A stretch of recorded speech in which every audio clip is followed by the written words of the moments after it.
오늘 하나님 말씀은 열왕기하 3장 13절에서 20절까지 말씀입니다. 구약성경 563쪽, 564쪽에 있습니다. 열왕기하 3장 13절에서 20절까지 말씀을 한 절씩 교독하고 마지막 절은 함께 읽겠습니다.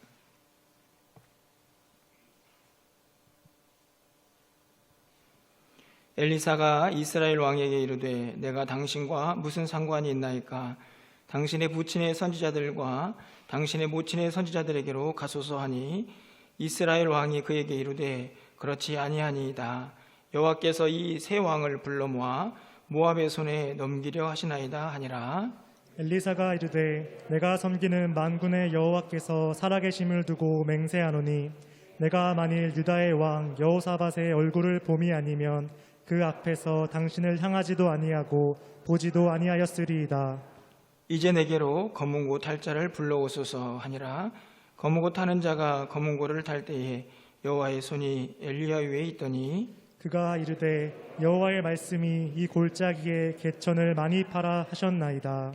여호와께서 이르시기를 너희가 바람도 보지 못하고 비도 보지 못하되 이 골짜기에 물이 가득하여 너희와 너희 가축과 짐승이 마시리라 하셨나이다. 이것은 여호와께서 보시기에 작은 일이라. 여호와께서 모압 당신의 손에 넘기시리니 당신들이 모든 견고한 성읍과 모든 아름다운 성읍을 치고 모든 좋은 나무를 베고 모든 샘을 메우고 돌로 모든 좋은 밭을 헐리라 하더니 아침이 되어 소재 드릴 때에 물이 에돔 쪽에서부터 흘러와 그 땅에 가득하더라. 아멘. 할렐루야. 오늘도 함께 예배하는 우리 모든 성도님들에게 하나님의 은혜가 충만하기를 간절히 소망합니다. 우리가 보통 어떤 사물이나 또 어떤 사람의 본래 상태의 모습을 이야기할 때에 진면목이다라는 단어를 종종 사용합니다. 사실 단어를 사용하긴 하지만 누군가의 본래의 모습을 판단하고 이해하는 것이 쉽지는 않은 것 같습니다. 그럼에도 불구하고 종종 우리가 어떤 위기에 처하거나 어려운 환경 속에 놓여질 때에 평상시보다는 훨씬 더 그 사람의 본래의 모습을 좀 잘 파악할 수 있지 않나 하는 생각을 갖게 되는데요. 저는 그것은 일반적인 우리의 모습뿐만 아니라 우리의 신앙도 동일하다고 생각이 듭니다. 평탄하고 우리의 모든 삶이 평온할 때에는 저 사람이 정말 믿음의 사람인가 하는 생각을 또 그 진면목을 판단하기가 매우 어렵지만 그가 당하는 여러 가지 위기와 또 어려운 환경 속에서 한 사람의 모습을 보면 그가 정말 믿음의 사람이었는가 하는 것을 우리가 종종 깨달을 수가 있기 때문입니다. 코로나 시대도 저는 동일한 의미가 있다고 생각이 듭니다. 우리가 아직 이 전염병의 의미와 또 그것이 주는 교훈들을 우리가 다 깨닫지는 못했지만 이 시간들을 통해서 한 가지 분명히 깨달을 수 있는 것은 우리의 믿음의 상태, 또 조금 더 넓은 의미로는 한국교회가 어떤 모습을 간직하고 있나 하는 것을 조금 실체를 볼 수 있지 않았을까 하는 생각을 갖습니다. 참 믿음 지키고 믿음을 간직하면서 살아가기가 어렵다라는 생각을 이런 시기를 보내면서 깨닫게 되는데요. 제가 오늘 서두에서 이런 이야기를 계속하는 이유는 오늘 우리가 읽은 본문에 바로 그 믿음을 볼 수 있는 한 사건과 또 인물들이 등장을 하기 때문입니다. 오늘 본문에 있는 내용들을 조금 설명을 드리면 북이스라엘에 악명 높았던 아합이라는 왕이 죽고 그 아들의 여호람이라는 사람이 임금이 됩니다. 그때까지만 해도 이 모압이라는 나라에서 북이스라엘에게 열심히 조공을 바쳤는데 아합이 죽고 그 아들이 왕이 되자 이 모압 왕이 다른 마음을 먹게 됩니다. 그래서 바쳤던 조공을 뚝 끊게 되죠. 사실 이 모습을 보면서 북이스라엘의 여호람 왕이 이렇게 둬서는 안 되겠다 라고 생각이 들어서 전쟁을 해야겠다는 그런 마음을 갖게 됩니다. 자신의 힘으로는 좀 약하다라는 생각이 들었던지 남유다의 여호사밧 왕에게 또 예돔 왕에게 도움을 요청해서 결국 이 3군이 연합군을 형성을 해서 이 모압 땅을 이제 치러 출정을 하게 됩니다. 오늘 본문의 이야기는 바로 그렇게 출정을 한 이후에 생겨난 문제에 대한 여러 사람들의 반응들을 기록을 하고 있습니다. 그들이 연합군을 이루어서 모압 땅을 향해서 진군을 시작한 이후에 7일이 되었을 때에 그들이 가지고 있던 모든 물이 다 떨어져서 군사들도 또 가축들도 물이 없는 상태에 놓여지게 됩니다. 아마 전쟁을 준비하면서 이런저런 계획을 분명히 세웠을 텐데 그들이 준비한 물이 뚝 떨어지면서 그들은 큰 위기에 직면하게 됩니다. 그 예상치 못한 위기 앞에서 오늘 두 왕은, 정확히는 북이스라엘과 남유다의 왕은 아주 다른 모습으로 반응하는 것을 볼 수가 있는데요.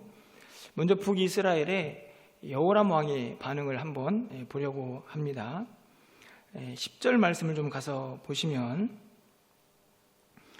이스라엘 왕이 이르되 슬프다, 여호와께서 이 세 왕을 불러 모아 모압의 손에 넘기려 하시는도다 하니. 물이 떨어진 위기를 직면한 후에 가장 먼저 보인 이 여호람 왕의 반응입니다. 슬프다. 그 상황을 보면서 몹시 한탄하는 모습을 볼 수 있습니다. 그리고는 하나님께서 이 세 왕을 불러 모아 결국에 모압 왕에게 다 넘기시는구나 라고 절망하는 모습을 발견할 수가 있습니다. 이 여호람의 한탄과 이 절망과는 사뭇 다르게 이 남유다에서 올라온 여호사밧은 이렇게 반응을 합니다. 11절 상반절 말씀인데요. 여호사밧이 이르되 우리가 여호와께 물을 만한 여호와의 선지자가 여기 없느냐 하는지라. 여호사밧은 그 위기 앞에서 우리 주변에 하나님께 이 상황에 대해서 물을 만한 선지자가 없느냐라고 묻고 있습니다. 다시 말하면 여호사밧은 이 위기 앞에서 하나님의 뜻이 무엇인가를 먼저 묻고 싶었던 것입니다. 그 이야기를 들은 신하 한 명이 엘리사라는 선지자를 소개합니다. 그랬더니 12절 상반절에서 이렇게 반응을 하죠. 여호사밧이 이르되 여호와의 말씀이 그에게 있도다 하는지라. 여호사밧은 엘리사가 하나님의 뜻을 분명하게 자신들에게 알려줄 것을 확신하고 있는 것을 볼 수가 있습니다. 오늘 본문에서 볼 수 있듯이 어떤 위기에 처했을 때에 두 사람의 반응이 전혀 다르게 나타나고 있습니다. 바로 그들의 믿음을 볼 수가 있는 것이죠. 한 사람은 절망과 한탄으로, 또 한 사람은 하나님께 물어봐야겠다라고 선지자를 찾고 있는 모습을 발견할 수가 있습니다. 저는 오늘 이 두 왕을 보면서 우리의 신앙도 유사하다 생각이 듭니다. 부족하지만 목회를 하면서 이런저런 성도님들을 만나게 되는데 저는 개인적으로 우리 성도님들을 이 기도와 이 하나님 앞에 묻는 것에 대해서 세 분류로 이렇게 나누어 보게 됩니다. 첫 번째 성도님들은 어떤 분들이냐면 아예 하나님께 묻지도 않고 그냥 어떤 일이든지 간에 자기 마음대로 하는 그런 성도님들을 종종 봅니다. 두 번째 성도님들은 하나님께 묻기는 묻는데 그 뒤에 행하는 행동을 보면 그냥 자기 마음대로 하는 분들이 계십니다. 두 가지 이유가 있는데요. 하나는 하나님께 열심히 묻고 기도했는데 하나님이 응답을 너무 오랫동안 안 하시니까 그냥 자기가 생각하는 대로 일을 행하는 사람이 있고, 또 한 분류는 하나님께서 분명히 이렇게 하라고 말씀하시고 길을 보여주셨는데 자기의 힘으로는 그것을 감당할 수 없을 때에 분명히 묻긴 물었지만 자기 마음대로 행하는 분들을 종종 보게 됩니다. 마지막 세 번째 성도님들은 하나님께 묻고 하나님께서 말씀하신 대로 순종하는 분들인데요. 저는 간절히 바라기는 여러분 모두가 우리 세 번째 성도님들이 다 되시기를 소망합니다. 오늘 여호사밧처럼 하나님 앞에 묻고 하나님께서 원하시는 일들을 실천하면서 하나님의 뜻을 이루어갈 수 있는 우리 모두가 될 수 있기를 소망합니다. 그런데 이런 믿음이 그냥 나타나는 것은 아닌 것 같습니다. 지금 물이 다 떨어져서 이 군사들과 가축들이 이 갈증을 느끼고 있는데 이 위기 앞에서 야 하나님께 물어야 한다라는 그 믿음을 이렇게 보여주는 여호사밧의 모습이 한순간에 나타난 것은 아니라는 것입니다. 오늘 이 여호람의 반응을 좀 보기 위해서요, 그 사람에 대해서 엘리사가 어떻게 평가를 하고 있는지 좀 살펴보려고 합니다. 13절 상반절 말씀을 좀 가서 보시면, 엘리사가 이스라엘 왕에게 이르되 내가 당신과 무슨 상관이 있나이까? 당신의 부친의 선지자들과 당신의 모친의 선지자들에게로 가소서. 이 왕들이 엘리사 앞에 갔을 때에 엘리사가 이 북이스라엘의 여호람 왕을 향해서 하는 이야기입니다. 당신과 내가 도대체 무슨 상관입니까? 그냥 당신은 평상시대로 당신 아버지와 어머니가 쫓아갔던 그 선지자들을 찾아가십시오. 이렇게 이야기를 하죠. 굉장히 불쾌했을 것 같습니다. 그런데 엘리사가 왜 이렇게 이 여호람 왕에게 이야기를 했을까요? 그 아버지 때부터 이 왕에 이르기까지 북이스라엘 왕들은 이 하나님의 진실한 이 선지자들의 이야기를 듣는 것보다 자신들에게 좋은 말하는 자신들이 세우는 선지자들의 이야기를 훨씬 더 듣기를 좋아했습니다. 평상시에도 하나님을 잘 찾지를 않았던 것이죠. 그가 와서 하나님 앞에 이렇게 여호사밧과 또 이렇게 묻는 모습을 보면서 엘리사가 당신과 내가 무슨 상관이 있습니까? 라고 반응을 하는 것은 이미 이전부터 이 여호람 왕이 하나님과는 멀리 떨어진 삶을 살고 있었다는 것을 우리가 알 수가 있습니다. 14절 말씀을 좀 가서 보시면요, 엘리사가 이르되 내가 섬기는 만군의 여호와께서 살아계심을 두고 맹세하노니 내가 만일 유다의 왕 여호사밧의 얼굴을 봄이 아니면 그 앞에서 당신을 향하지도 아니하고 보지도 아니하였으리이다. 더 자존심 상하는 이야기입니다. 당신과 내가 무슨 상관이 있습니까? 라고 엘리사가 이야기를 하던 이번에는 내가 남유다에서 올라온 여호사밧이 아니면 당신을 보지도 않았을 겁니다. 얼마나 이 엘리사가 이 북이스라엘의 왕을 싫어하고 있는지 잘 볼 수가 있는데요, 그것은 다른 데에 이유가 있지 않습니다. 평상시에도 이가 하나님을 늘 곁에 두고 하나님을 따르지 않은 사람이었기 때문이죠. 그의 모습을 엘리사가 너무나 잘 알고 있었기 때문입니다. 그에 반해서 여호사밧은 어떻습니까? 오늘 하나님께 물어야 한다라고 선지자를 찾았던 이 여호사밧은 그 이전에도 역시나 하나님과 함께 늘 동행했던 삶을 사는 것을 볼 수가 있습니다. 그의 모습을 살피기 위해서 열왕기상으로 좀 넘어가야 하는데요, 열왕기상 22장에 보면 이 여호람의 아버지인 아합이 통치를 하던 시대 이야기가 등장을 합니다. 그때에도 동일하게 이 아합 왕이 아람에 있는 길리앗 라못이라는 그 땅을 차지하기 위해서 전쟁을 준비합니다. 전쟁을 준비하면서 동일하게 여호사밧에게 그 전쟁에 좀 동참해달라고 요구를 하죠. 그때 여호사밧이 열왕기상 22장 5절에서 이렇게 이야기를 합니다. 여호사밧이 또 이스라엘 왕에게 이르되 청하건대 먼저 여호와의 말씀이 어떠하신지 물어보소서. 여러분, 오늘 본문의 내용과 너무나 일치하지 않습니까?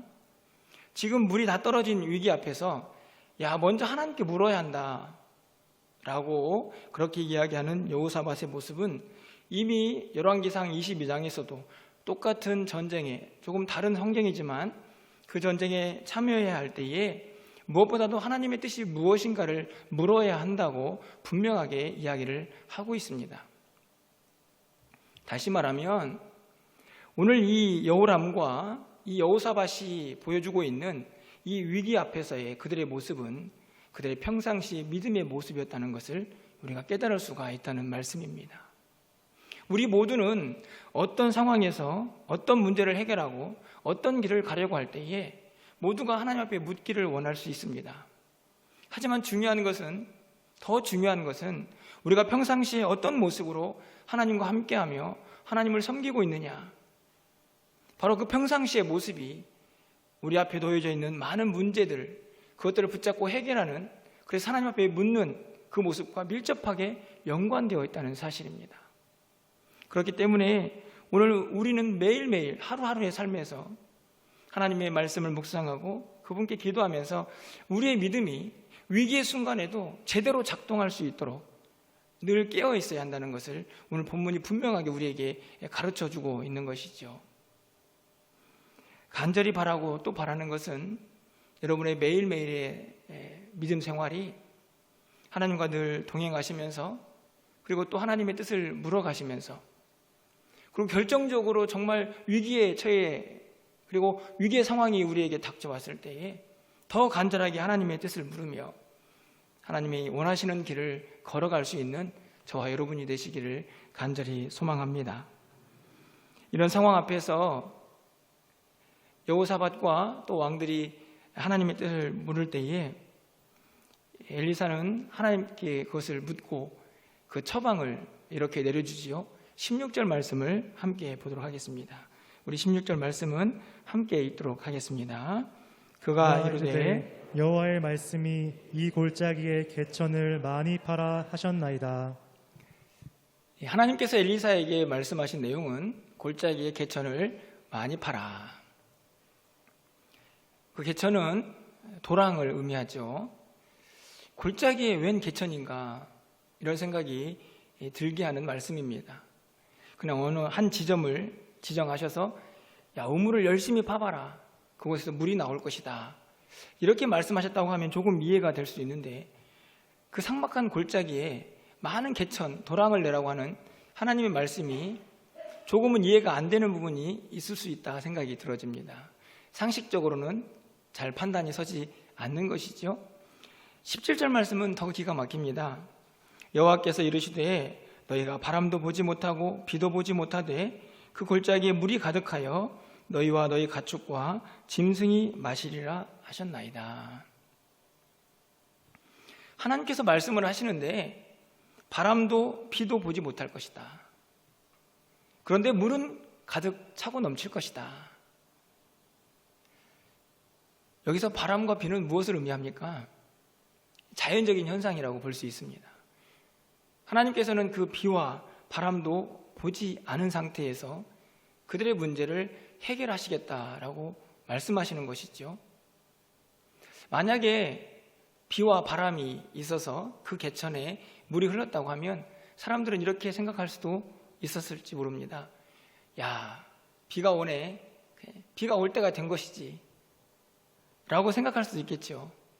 하지만 어떤 자연현상도 일어나지 않습니다. 바람도 불지 않고 비올 징조가 전혀 보이지 않는 그런 상황 속에서 그들이 파놓은 개천에 물이 흐르기 시작합니다. 20절 말씀을 가서 보시면 아침이 되어 소재 드릴 때에 물이 에돔 쪽에서부터 흘러와 그 땅에 가득하였더라. 그들이 파놓은 개천, 오늘 본문을 보면 그들이 말씀대로 개천을 많이 판 것 같습니다. 그 개천을 따라서 물이 흘러와서 그들은 그들의 갈증을 해결할 수가 있었습니다. 오늘 20절 말씀을 보면 하나님의 은혜의 때가 그들이 제사를 드리던 때와 밀접하게 연관되어 있음을 먼저 볼 수 있습니다. 이스라엘 백성들은 그 당시에 아침과 저녁으로 2번씩 하나님 앞에 제사를 드렸는데요, 오늘 본문에 보면 아침이 되어 소제를 드릴 때에, 하나님 앞에 예배할 때에 하나님의 은혜가 임하는 것을 볼 수 있습니다. 뿐만 아니라 이 말씀 속에서 우리가 한 가지 생각해야 할 것은 하나님께서 그들에게 부어주시는 그 은혜의 크기가 그들의 믿음의 크기와 비례한다는 것입니다. 더 쉽게 말씀을 드리면 그들이 파놓은 갯전의 수차만큼 하나님의 은혜의 강줄기가 흘러 넘치게 되었다는 말씀입니다. 이렇게 한번 가정해 보실까요? 엘리사의 말을 듣고 이스라엘 백성들이 이 골짜기에 무슨 도랑을 파느냐, 지금 물도 없어 죽겠는데, 갈증나 죽겠는데 도랑을 파서 무슨 소용이 있느냐라고 생각을 하며 도랑을 파지 않았거나, 아니면 많이 파라고 분명히 말씀하셨는데 아니 힘들어 죽겠는데 그냥 한 개만 팝시다 라고 도랑 하나를 팠다고 생각해 보십시오. 그러면 그 개천에 그들이 판 그 숫자만큼 물이 흘렀겠죠. 분명 이들이 많이 파라는 하나님의 음성을 듣고 그들이 순종한 믿음의 크기만큼 그 개천의 수에 맞게 하나님께서 물을 흘려보내셨을 것이 분명합니다. 저는 오늘 이 말씀을 보면서 신약 성경에도 동일한 성경의 말씀이 있다라는 생각이 문득 들었습니다. 그것은 다른 것이 아니고 요한복음 2장에 있는 가나 혼인잔치에서 벌어진 일이죠. 우리가 잘 알고 있는 이야기입니다. 예수님과 그의 어머니가 초청을 받아서 그 혼인잔치에 참여를 합니다. 잔치가 어느 정도 무르익어 갈 때에 포도주가 떨어지죠. 어머니가 예수님께 포도주가 떨어졌습니다 라고 이야기를 했더니 예수님께서 이렇게 이야기하십니다. 나와 무슨 상관이 있습니까? 아직 내 때가 이르지 않았습니다. 하지만 어머니는 그 종들을 불러서 이렇게 이야기합니다. 예수님께서 시키는 대로 다 해라. 그리고 나서 성경은 이렇게 기록합니다. 요한복음 2장 6절과 7절 말씀을 제가 읽어드립니다. 거기에 유대인의 정결 예식을 따라 두세 통 드는 돌 항아리 6이 놓였는지라. 예수께서 그들에게 이르시되 항아리에 물을 채우라 하신즉 아귀까지 채우니. 예수님께서 하인들에게 야 물을 채워라 이렇게 이야기를 했습니다. 그랬더니 그 하인들이 어디까지 채웠냐면 아귀까지 채웠죠. 아귀가 어디입니까? 그 항아리의 끝자락, 가장자리입니다. 다시 말하면 그 항아리에 차고 넘치도록 물을 부은 것입니다. 이런 가정을 또 해볼까요? 이 종들이 물을 채우는데 아니 포도주가 떨어졌는데 물을 왜 채우라는 거야? 이런 생각을 가지고 물을 채우다가 한중간쯤에 머무르거나 여러 통에 다 태우지 않고 한 통에만 채웠다고 생각해 보십시오. 그럼 어땠을까요? 그들이 맛보는 그들의 그 포도주를 마신 사람들의 평가가 어땠습니까? 야, 처음 것보다 더 맛있는 더 좋은 포도주구나 라는 평가를 내리게 되는데 그 좋은 포도주를 그들이 부은 물만큼밖에 마실 수가 없었을 것입니다. 저는 오늘 본문의 이야기와 요한복음 2장에 있는 이야기가 무척 닮았다라고 생각을 합니다. 그것은 다른 것이 아니고 그들 모두에게 믿음의 행위가 뒤따르고 있다는 것이죠. 오늘 성경은 골짜기에 많은 개천을 파라고 이야기합니다. 그 개천의 수만큼 하나님께서 물을 부어주시겠다고, 은혜의 강줄기를 흘려 보내시겠다고 말씀하시는 것이죠. 물을 채우라고 이야기합니다. 가득 채웠습니다. 그랬더니 그 모든 물들이 포도주로 바뀌어서 그 잔치에 참여한 많은 이들이 흡족하게 그들의 갈급을 채울 수가 있었습니다. 그들이 보인 믿음의 크기에 하나님의 은혜가 부어지고 있는 것이죠. 여러분 어떠신가요? 여러분의 믿음의 크기는 어느 정도입니까? 오늘 말씀하신 것처럼 하나님의 말씀에 절대 순종하면서 우리의 상식으로는 도대체 이해가 안 가는 부분이 있을지라도 우리의 믿음이 요구될 때에 그것을 아멘으로 순종하며 하나님께서 예비하시고 준비하신 은혜를 다 받아 누릴 만큼 그 믿음의 크기를, 그 믿음의 그릇을 우리 모두가 잘 준비하고 있는지 다시 한번 이 말씀이 우리에게 도전을 주고 있다는 것입니다. 여러분 오늘 이 말씀을 통해서 우리 모두의 믿음의 크기를 좀 한번 점검해 보았으면 좋겠습니다. 하나님이 왜 나에게 은혜를 주시지 않는지, 하나님의 은혜는 왜 이렇게 갈증이 나는지, 혹시 그 이유가 우리의 믿음의 크기 때문은 아닌지 돌아봐야 한다는 말씀입니다. 마지막으로 한 가지 더 생각해 보고 싶은 것이 있습니다. 바로 18절 말씀인데요. 우리 18절 말씀도 함께 좀 읽어보도록 하겠습니다. 읽습니다. 이것은 여호와께서 보시기에 작은 일이라 여호와께서 모압 사람도 당신의 손에 넘기시리니. 아멘. 이 엘리사가 많이 팔아 거기에 물을 가득 채워주실 것이다, 이렇게 말씀을 하고 그들의 마음속에 확실한 한 가지 메시지를 전하죠. 이 먼저 18절 상반절 말씀을 보면 이것은 여호와께서 보시기에 작은 일이다. 믿으십니까? 네, 아멘 소리가 안 나오는 거 보니까 긴가민가 하시는 것 같은데요. 여호와께서 보시기에 작은 일이다. 이게 쉽게 말하면 골짜기에 판 그 개천에 비도 없고 바람도 없는데 물이 차? 도저히 불가능한 일처럼 보이지만 하나님이 보시기에는 그것은 매우 작은 일이다. 이 말을 좀 더 쉽게 말하면 그런 것쯤은 하나님 앞에서 아무것도 아니다 라고 말씀을 하는 것입니다.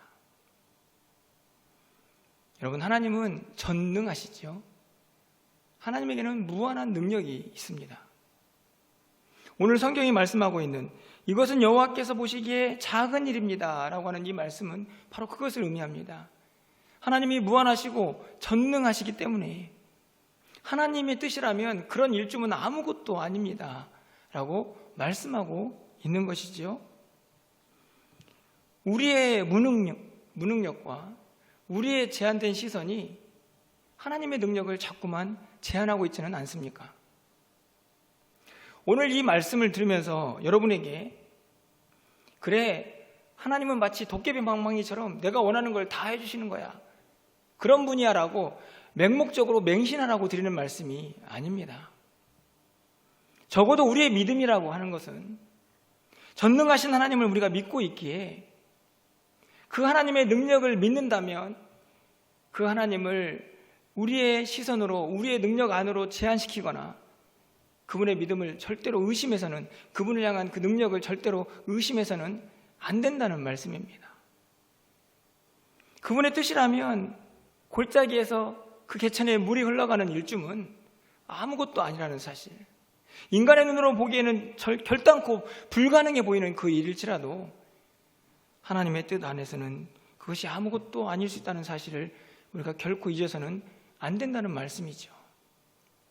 이 땅을 살아가는 동안에 우리 안에도 크고 작은 문제들이 발생할 때마다 우리는 오늘 이 여호람 왕처럼 그 문제 앞에서 절망합니다. 한탄할 때도 있습니다.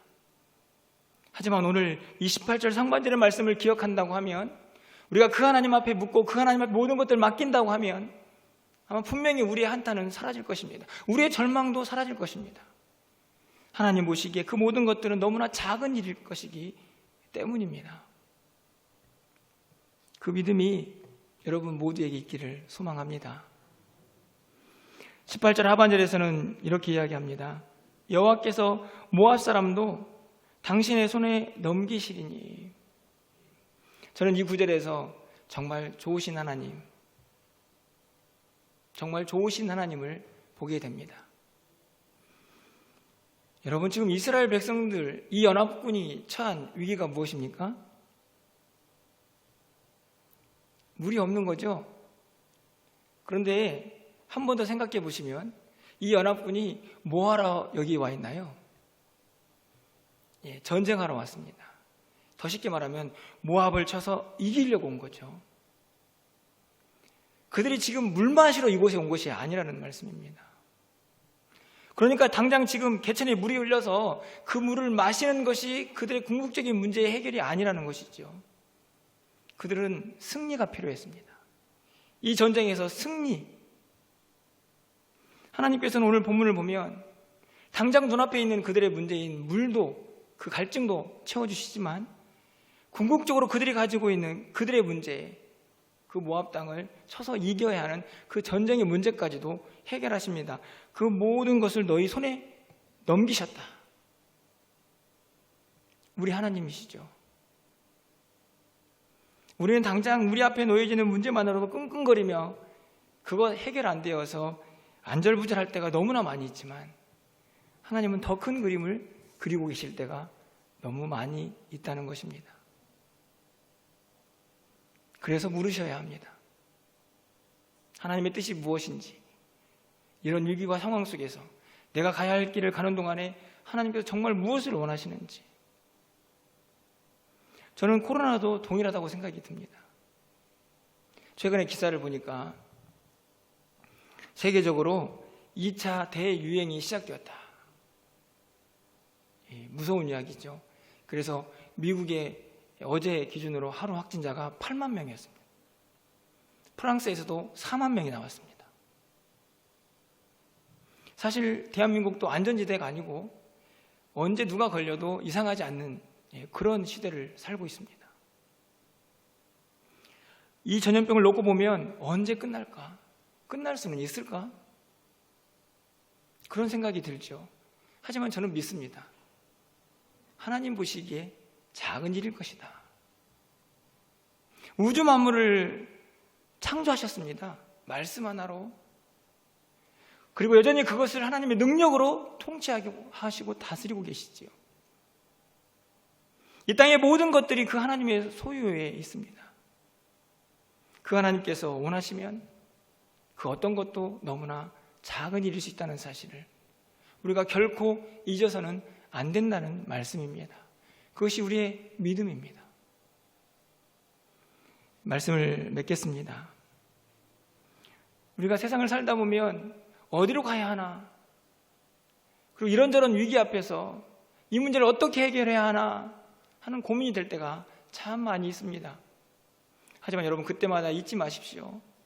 여러분의 매일매일의 삶이 하나님과 늘 동행하셔서 어떤 위기의 순간에도 그 믿음이 잘 작동할 수 있도록, 그래서 절망과 한숨이 아니고 하나님의 뜻을 물으며 어디로 가야 하는지, 이 위기 속에서 하나님은 무엇을 원하시는지 하나님의 생각으로 그것을 해결할 수 있는, 해석할 수 있는 능력을 우리에게 달라고 묻고 또 물으셔야 합니다. 오늘 엘리사에게 답하시고 그 연합군에게 역사하셨던 그 하나님이 여전히 살아계시고 그 하나님 우리와 동행하고 계십니다. 행여나 여러분 안에 여러분이 할 수 없는, 여러분이 감당할 수 없는 그런 불가능한 일이 여러분 앞에 엄습해 올지라도 여러분, 우리는 이렇게 외치셔야 합니다. 하나님 앞에서는 아무것도 아니다. 여호와 보시기에 그것은 너무 작은 일이다 라고 고백하시며 외치시면서 그 어려움들을 당당하게 맞서 나가셔야 합니다. 여러분의 믿음의 크기를 키워 가십시오. 여러분의 믿음의 크기만큼 하나님의 은혜가 부어지실 것입니다. 그 은혜를 이 한 주간도 마음껏 누리시면서 당당하고 멋지게 이 험한 세상을 승리하며 살아갈 수 있는 저와 여러분 되시기를 주님의 이름으로 축원합니다.